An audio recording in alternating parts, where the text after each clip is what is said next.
If you go to the companion site for this book, they have a few PDF files that are mildly helpful. Which book do we have?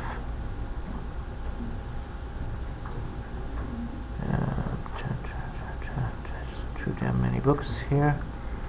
Visit the companion sites, students.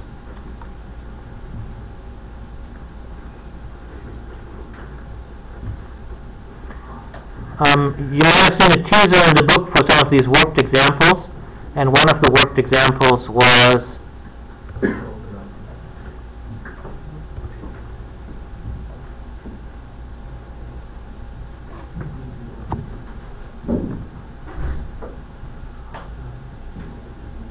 here, extracting initials. Look at this.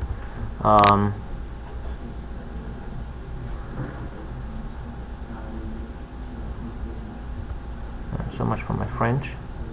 I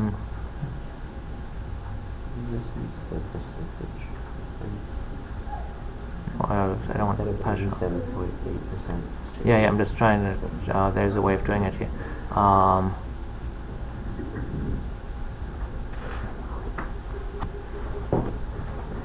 Do it like this.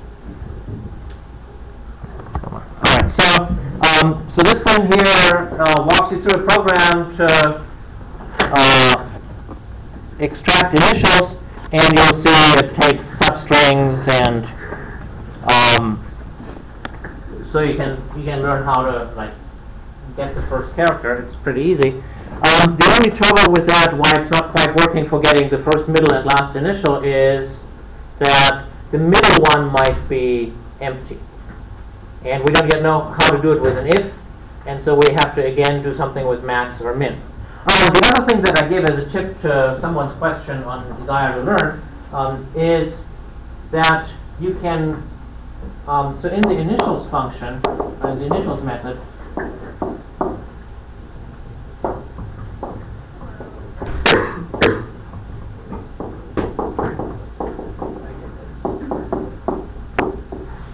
it's useful to do something like this, to simply call the first method, which you have already written. And you can call one method from another method. I'm not sure we've ever seen this. Have we ever seen this? So in a method, you can call another method on the same object by not writing the dot. Notice that there's no object dot in front of this method. And when you do that, it calls it on the same object.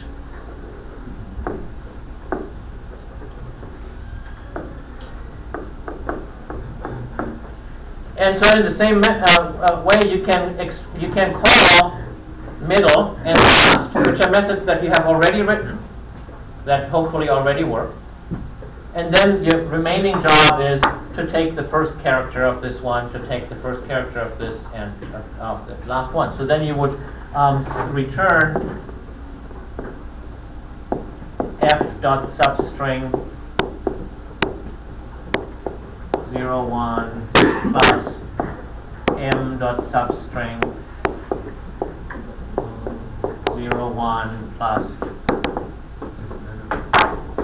And so you call first, middle, last, and store them into f, m, and l, say, and then you have them at your disposal. There's only one thing that's wrong with this plan. If you don't have an m, then you get an error. Yes. Yeah. So very good. So if m is the empty string, then this thing here is going to give you an index out of bounds exception. That's the technical term for this is an IUP. So how do we avoid that exception? So the trouble is that over here we have this 1, and normally we want the 1 except if the string has length 0. So over here we want 1 if length is greater than 0, and we want 0 if the length is 0.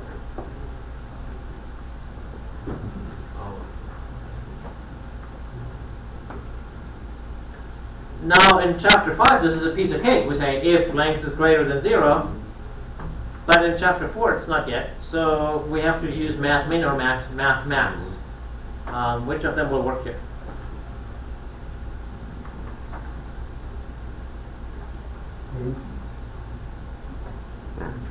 Max.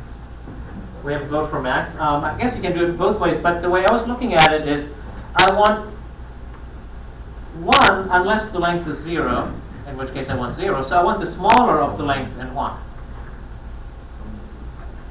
So if the length is 0, I want 0. If the length is anything else, then the 1 is going to be smaller than the length.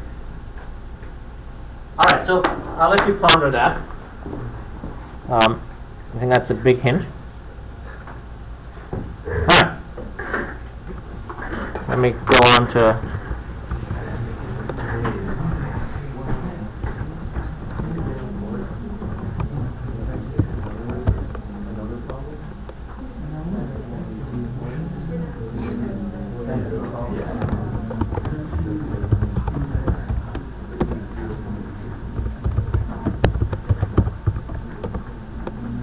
which chapter are we? 5?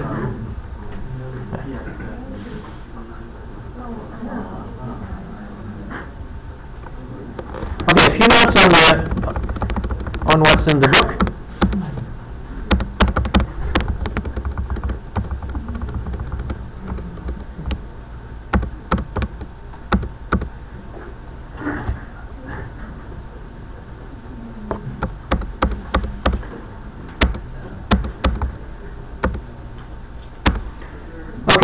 Of comparisons.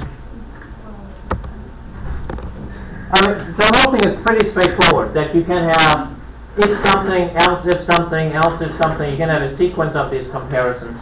And the example that's in the book is this thing that prints out the description of an earthquake given the measurement on the Richter scale. And when you look at the text in the book, well, let's see where we have this code here.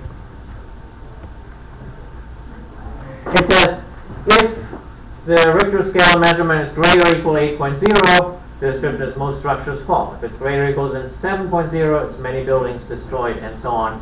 And so we go through this sequence of if-else's, and then we return the answer. There's two things that you need to pay attention to. Number one, the order matters. So over here, I tested for greater or equal 8.0 first, then for 7.0, then for 6.0, because if I had done it the other way around, it wouldn't have worked. So let me try it the other way around. If I were to say, if it's greater or equal 0, else if it's greater than 3.5, else if it's greater than 4.5, then it wouldn't have worked at all, because as soon as it saw that if greater or equal 0, it would have passed the condition. It would have never gone to the other else's. So you have to think through the order whenever you make one of these constructions. Now, in general, when do you find yourself doing these kinds of things? And whenever you have a lot of cases. So let's say you need to translate names of months to numbers. January, February, March. You would say if it's January, else if it's February, else if it's March, and so on. Or if you have, if the temperature is greater than 100 degrees centigrade, then the water boils. If it's greater than 0, it's liquid, else it's frozen. That kind of thing. Now, the other thing you need to worry about is that the else actually matters. What would happen if I omitted the else?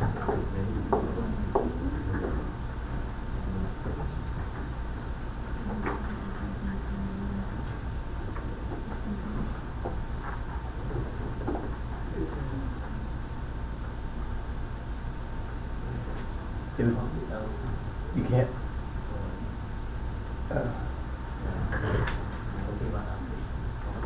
Because if the value was,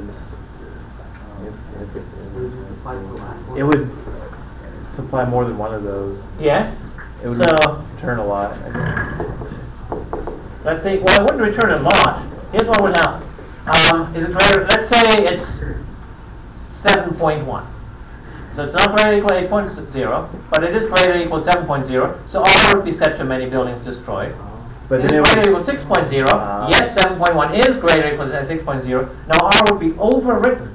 and it would say if it's that. And now it would say many buildings considerably damaged. Then it would go over here. It would overwrite it again, overwrite it again, overwrite it again, and overwrite it again. And it would say negative numbers are not valid, which makes no sense. Yeah. So it is important that you have the if-else, and it is important what order you have them in. That's kind of all the general advice one can have from this. They're not usually difficult to deal with.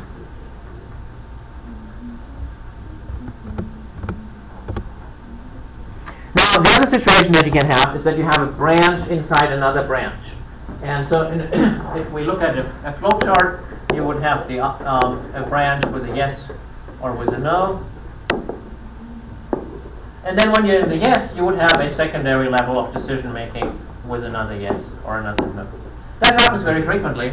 The example that's in the book is the tax return, where depending on the marital status and the income level, it branches one in multiple ways. And so a rational way of designing these kinds of things is, in fact, to draw the flowchart on a sheet of paper and then translate it into a sequence of if-elses. Again, not something that's generally all that complicated, so I'll let you look at that sample program yourself.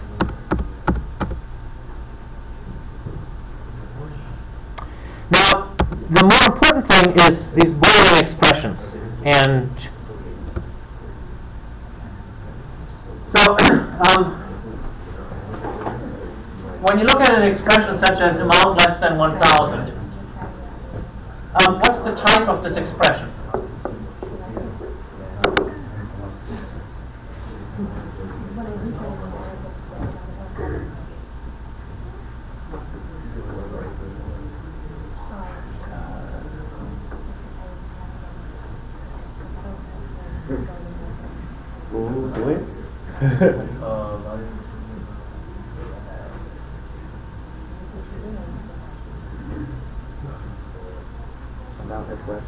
It's in the book.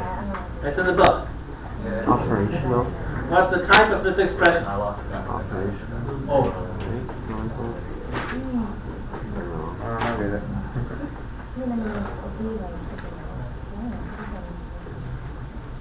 Was this part of today's reading? Yeah.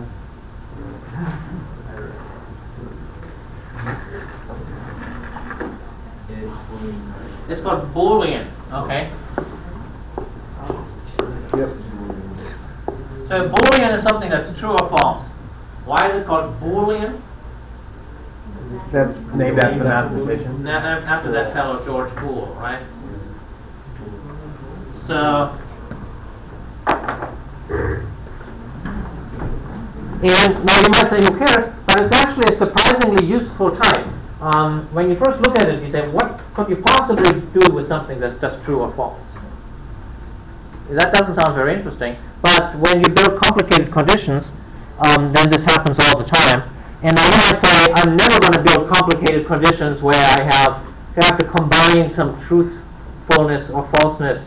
But in the next homework, this will happen. So there's several situations in the homework where you're going to run into that. The situations are as follows. So I'm asking you, in the room class where you have to that you have to implement. I'm asking you if you have you have the size of the room, so you know it's, say, a 10 by 10 room. So it has coordinates from.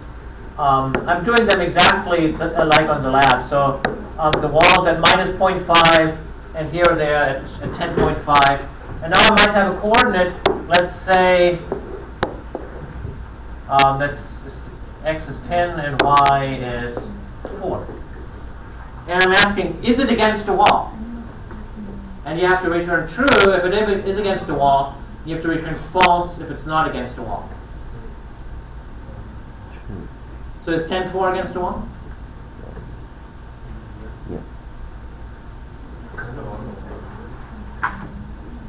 Yes. It is, because the room has width 10, so it turns out to be. I don't remember, was it 10.4 or 9.4? Maybe I should choose an example where I'm more sure. With 0, 4, I know it's against the wall.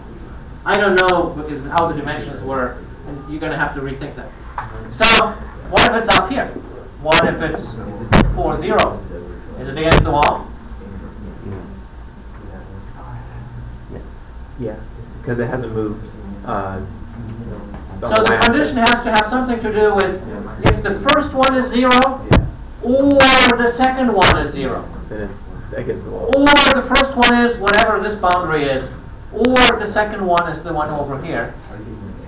And now you have the situation where you're combining 4 conditions with one of these Boolean operators with an OR.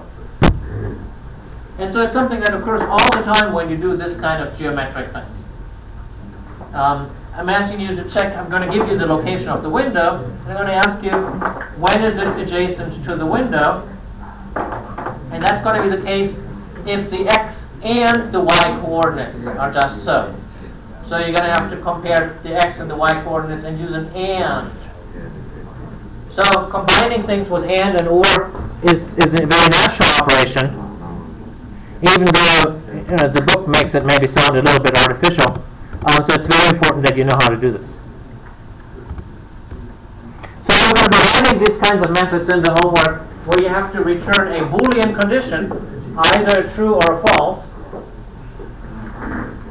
And so here's a typical example, a simpler example than what you're going to see on the homework, where it says return balance less than 0. So this thing here is true or false. It's a Boolean.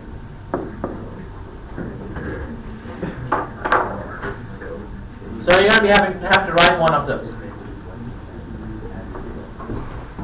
Now, the one thing, my pet peeve with Boolean conditions is, let's see if I have it. No, I don't have it. Okay, I'll have it somewhere. But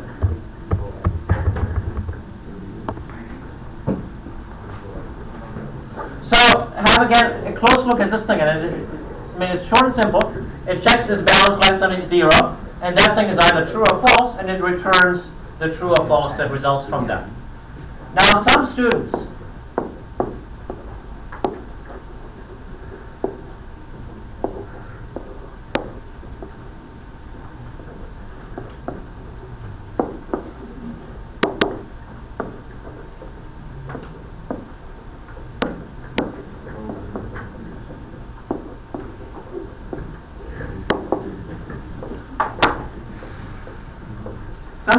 write the same expression in the following form. Do they mean the same thing?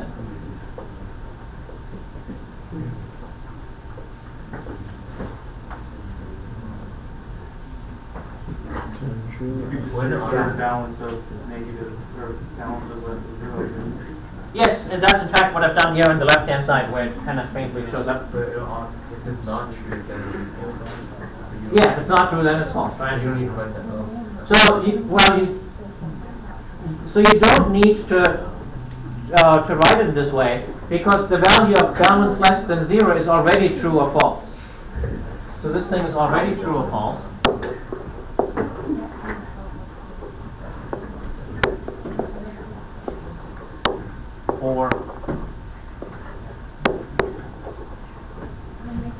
And so there's no point in saying, well, if it's false, return false, and if it's true, return true. You can just say return that very same thing. So this is technically correct, but in a job interview, the expression on the right-hand side, if people write code like that, the recruiter might say, they're not actually understanding Boolean values. They're not actually understanding that balance less than 0 has a value, that it is true or that it is false. And that's usually held against the applicant. So the theory is that someone who can write the code like this can think more abstractly and more efficiently than someone who writes the code like this. So in the first semester, I don't really care.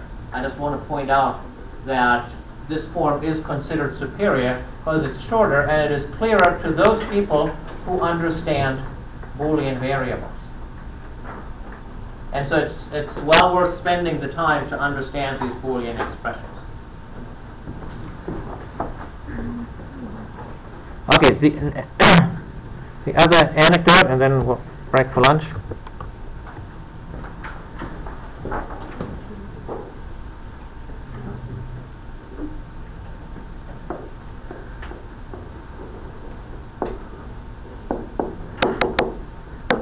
I have a Boolean variable b that's initialized in some way, I don't know how, and then I say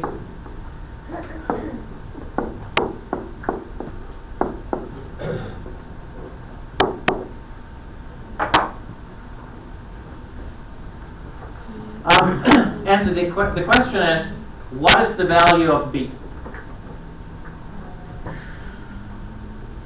You basically just said that b equals b because b equals not b equals false.